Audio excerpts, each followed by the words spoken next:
Good morning, students. Today, let me continue with that class Mammalia and part 2 today. In that previous class, we have discussed about the general characters of class Mammalia, and today let us discuss about the subclasses or the classification of this class Mammalia. And as you see here in this chart, the subclass Theria, it has the following important characters. Theria includes modern advanced viviparous mammals and exhibit only the mammalian characters which are as follows. That is, external ear pinnae are present, corpus callosum is present, and epiphyses in vertebrae are present. So epiphyses are nothing but the projections present in the vertebrae, that is the units of vertebral column.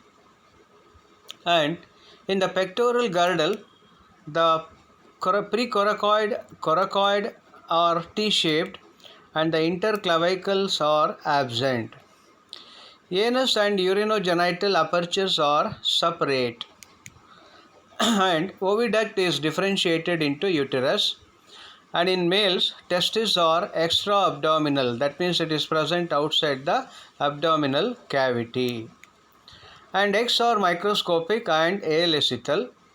The presence of exoskeleton is made up of hair, and mammary glands are present, and the diaphragm is present, which is the separating layer present between the upper chest cavity and the lower abdominal cavity. And there are 3 ear ossicles are present, and corpora quadrigemina are present. So these are some important characters of subclass Theria. Then unique characters. These will have mammary glands with nipples, and Theria is divided into 2 infraclasses. They are Metatheria and Eutheria. Coming to the infraclass 1, Metatheria, which are also called marsupials or Didelphia. Some interesting features or important characters. Metatheria includes pouched mammals of Australia and South America, which show a characteristic marsupium or brood pouch supporting by epipubic bone of pelvic girdle. Students, you must have seen these kangaroos which have that marsupium or pouch in their abdominal region, that is to carry the young ones, and this is technically known as marsupium. The marsupium surrounds the mammary gland in abdomen, and the young will have very brief intrauterine development, and when they are born they are in most immature condition, and the young ones have a small body about 3/4 of an inch and are blind. So that is why after they are born they are being taken inside that particular marsupium by the mother kangaroos, and they will be taken care of there. The forelimbs are provided with claws clinging or anchoring to the inner marsupium, and soon after the birth the young ones are nursed in the marsupium, and each young one attaches to the teat till it is fully formed, that is, it remains as mammary fetus. Very unique character is seen here. And the marsupium also provides protection and shelter, and the number of teeth is 44, which is more than normal. And the dental formula is 3143 by 3143. I think you know the expansion of this dental formula. The first alphabet refers to, so the first number or the numerical, it refers to incisors, and then canines, then premolars and molars respectively. And the milk set is poorly developed. Brain is small without corpus callosum, and there are 2 vagina, each opening separately into the urinogenital canal, the condition called didelphic condition. Hence the infraclass Metatheria is also known as Didelphia. And anus and urinogenital openings are covered by a common sphincter muscles, and they have a they don't have true placenta. So examples, as I mentioned earlier, kangaroo and American opossum, wallabies, etc. So here are the photographs of those different examples of this marsupium, the Didelphia or Metatheria. So here you can make out this kangaroo diagram, wherein you can see the different parts. Okay, that is for your reference. You can observe them later. And this is the colored the actual kangaroo that is being shown here in this slide. And this is what the opossum in its natural habitat, and this is the label diagram of that opossum, and this is for your reference. Coming to interesting features of Eutheria. These are most diverse major group of modern mammals. Cranium is larger. Corpus callosum is well developed to connect the large cerebral hemispheres. And the epipubic bones and marsupium are absent. Testes are enclosed in scrotal sacs and are extra-abdominal. Uterine and vagina are united, and anal and urinogenital apertures are separate. The placenta is well developed. The young will have a prolonged intrauterine life or the development, unlike in case of the previous one, what is called as metatherians, where they have a shorter periods of intrauterine life.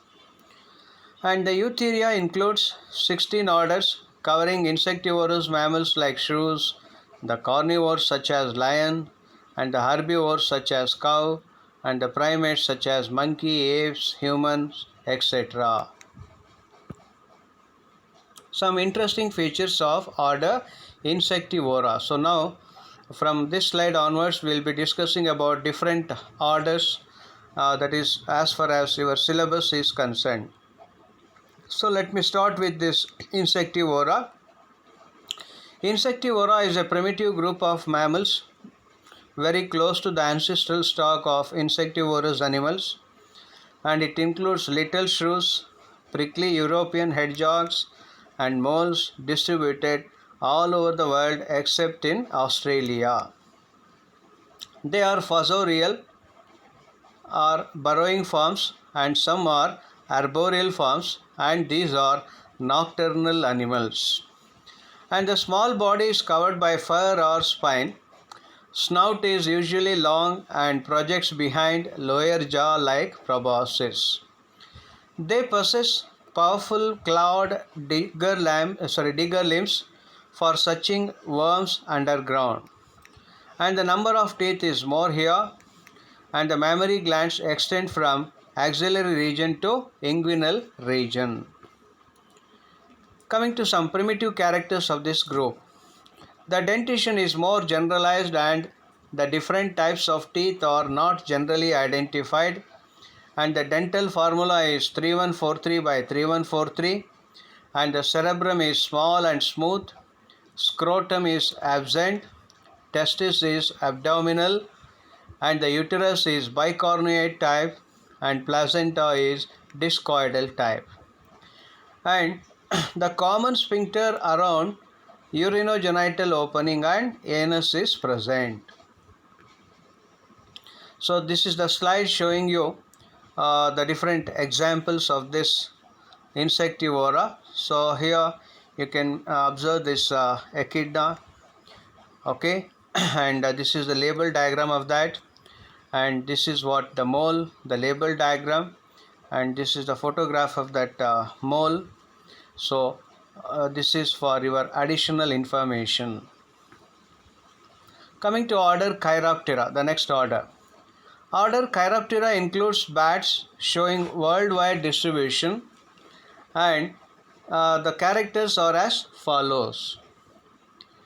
Chiroptera are very closely resembling insectivores, and they are nocturnal, frugivorous, insectivorous, and sanguivorous. So frugivorous means which feeds mostly the fruits, insectivorous means in feeding insects, and sanguivorous refers to blood sucking. So that is what their habit.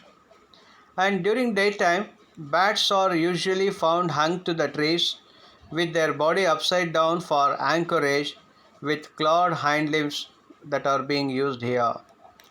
And bats are the only mammals adapted for active flight, and the organs of flight are pair of pelagia, that is singular form is patagium, and each patagium or lateral extension of the skin supported by elongated digits, except the first digit in some and second digit in it is same, and two digit in some others.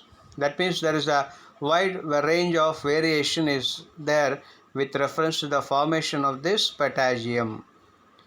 Patagium includes a part of hind limbs which are also a part of tail. And in relation to aerial mode of life, the bones are thin and slender to reduce the body weight. Clavicles are stout and sternum has keel for the attachment of well-developed muscles. Coming to the dental formula, which is 2133 by 2133, and the sense of vision is weak and that of touch and hearing are remarkably developed. Bats exhibit echolocation, a very unique mechanism of sensing, and they fly based on radar principle by producing ultrasonic or supersonic sounds with the help of highly sensitive foliaceous nose leaves or appendages present at the nose. And this echolocation is helped by presence of large external ear, and in male bats the penis is supported by bones, and the number of mammary glands is 2 and are thoracic in position. The number of young ones produced is 1 or 2, and placenta is discoidal type and as well as hemochorial type.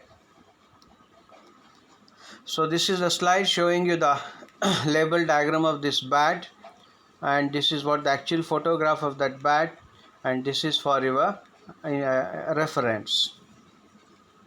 Coming to order Cetacea. Cetacea are the descendants of primitive carnivorous animals, and they include aquatic mammals like whales, porpoises and dolphins. And they are primarily terrestrial but secondarily adapted for aquatic mode of life.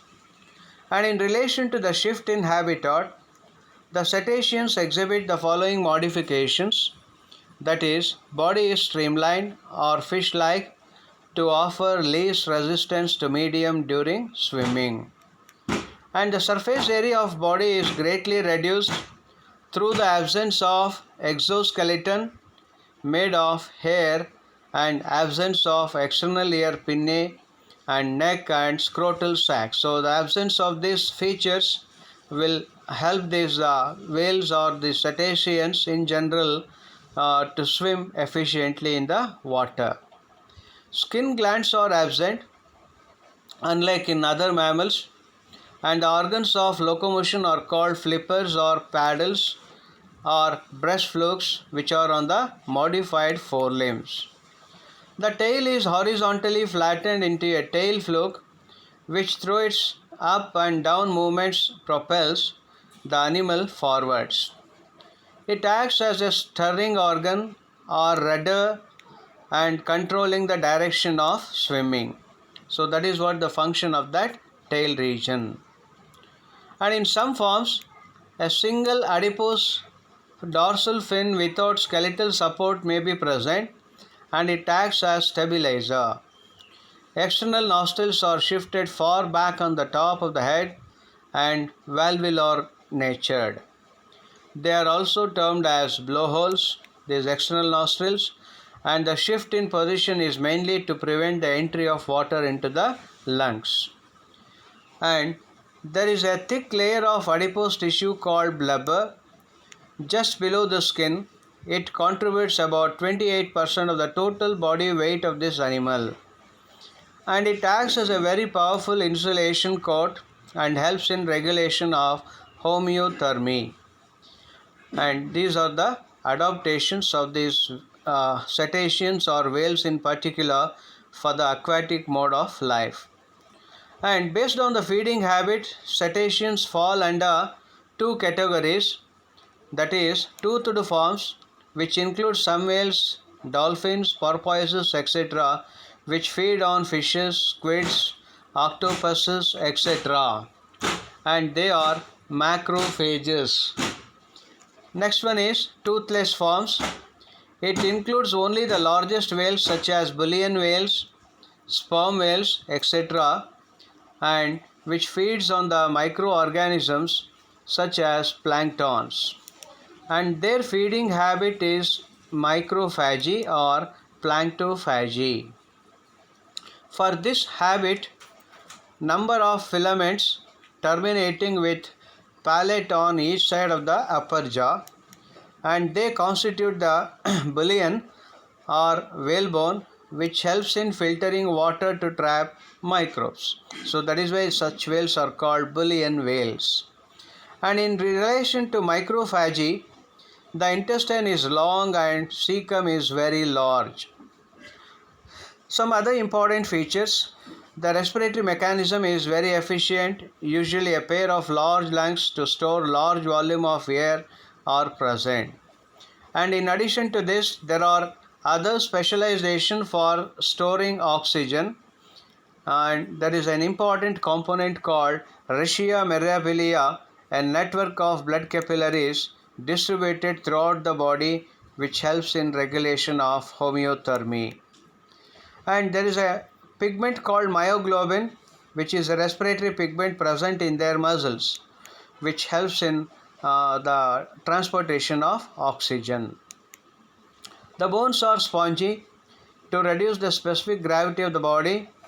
Brain is large, and in females the uterus is bicornuate type, placenta is non-deciduate type, and usually one young is born at a time, and the gestation period is more than 1 year. Mammary glands are 2 in number and are thoracic. They have an extra muscular apparatus called mammary gland receptacle to squeeze the milk into the mouth of the young one. As these are aquatic, the young ones may find it difficult to suckle the milk, and for that reason this is a modification seen in such whales or cetaceans in general. And here you can see the different types of whales in this particular slide, that is for your extra information, and this is the label diagram of that a particular whale. And these are the different types of porpoises that you can observe here in this slide, and these are also the good examples of that cetacea. So with this I have completed one more topic of this class, Mammalia. Thank you.